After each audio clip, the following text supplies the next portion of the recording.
Hello everyone, welcome to our channel Isc Steno. We are starting the passage at speed of 80 words per minute. Start.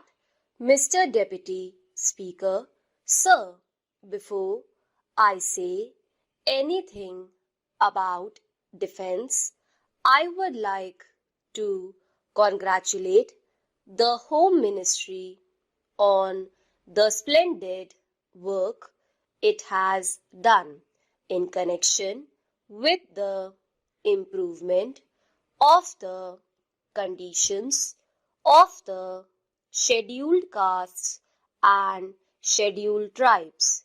The present Home Minister and his ministry are not spending money on good schemes as used to be done in the past. They have got very many schemes, and those schemes are really worth spending lot of money.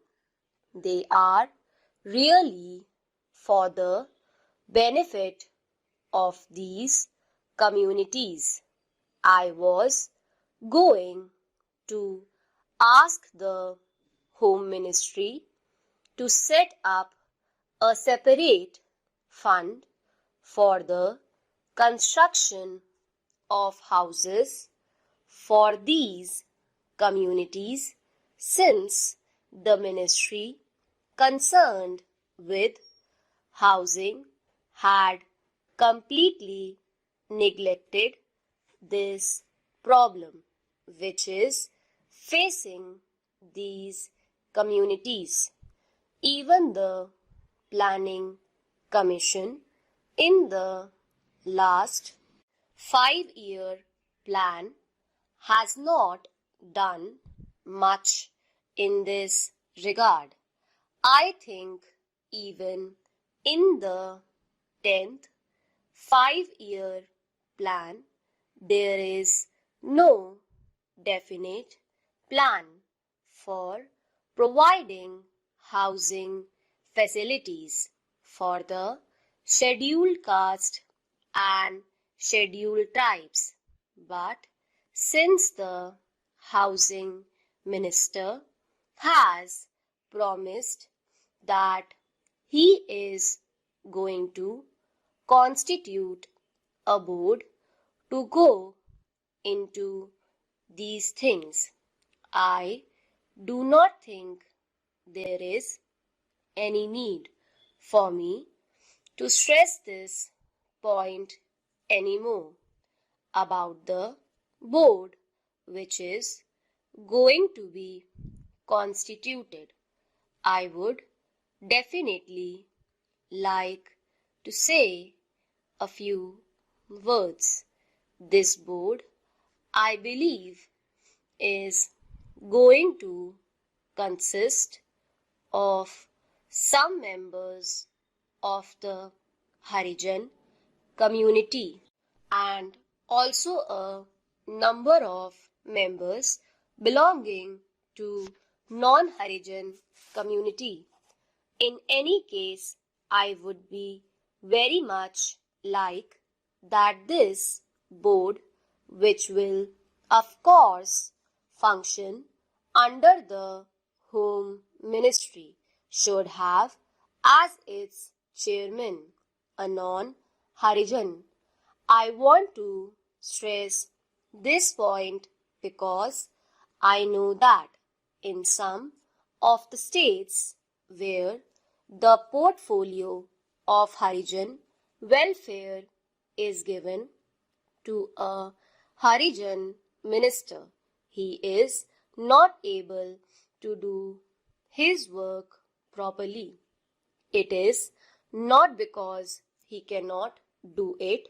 It is not that he is not efficient enough to do it, but because every time he speaks about the welfare of scheduled castes and measures to be taken to improve their conditions, he is generally looked down by the other members of the cabinet as a communalist.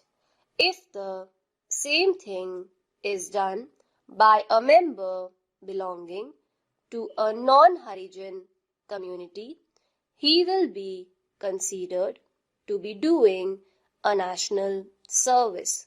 Therefore, the chairmanship should go to a non-Harijan. The 10th 5-year plan, I understand, is going to be an industrial plan. Many industries are going to be established in this country. Therefore, I feel it my duty to say that the ministries concerned with heavy industries should take proper care in setting up new industries in places which are not very well developed. For instance, if a heavy industry is set up only in one state, all the ancillary factories crop up in that particular state, and the benefits are derived only by the people of that state. Even in the case of employment in those factories, it is always observed that the people belonging to that particular state gets the preference and the people belonging to other states do not get any benefit out of it. Therefore, the ministry should take proper care to see that these heavy industries are located in such places that they cater not only to one particular state but can also cater to more than one state.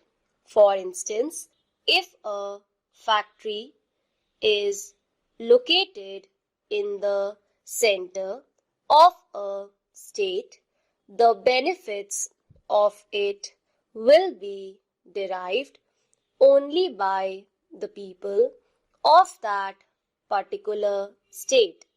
There is a factory in Chennai, the Perambur coach factory, which is producing coaches, that is located in the heart of the city of Chennai. It cannot help the people of either Andhra or Kerala. If the same factory were to be located on the borders, there may be so many ancillary industries, feeder industries in Andhra or in Kerala because it is located in the heart of the city of Chennai. Only the people of that state could make any profit out of it. Therefore, I appeal to the ministry concerned to take proper steps to locate the future industries in such places so that they could be of help not only to one state but be of help to more than one state. In Hyderabad, there is a place which produces thermal power, but there are no industries to make use of that power. Repeated requests have been made by the government of Hyderabad, but the ministry at the center is not at all taking any notice of it. I think if a factory to produce electrical goods or a small fertilizer factory or a small engineering factory were to be located at that particular place, that will be able to cater not only to the Hyderabad state but also to Andhra and other places as well. Therefore, it is necessary that steps should be taken to see that heavy industries are located not in one particular state but on the borders of states. Stop.